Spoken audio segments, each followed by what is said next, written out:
որովհետև մեր մոդելը եղել է հիմնված հետևյալի վրա։ Երբ որ օրինակ մեր անցակետում դնում են կնիկ, որի վրա գրված է ԿՊՊ Ռոսիա,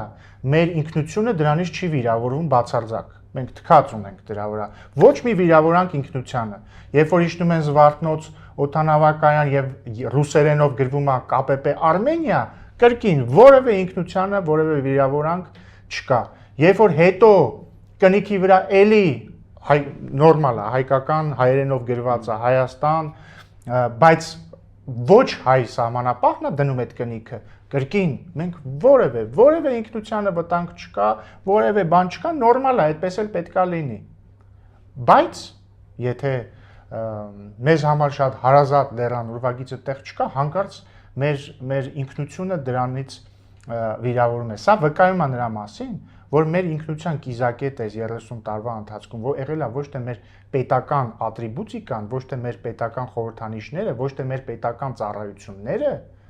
այլ մեր ինքնության խորհրդանիշները եղել են հուզական։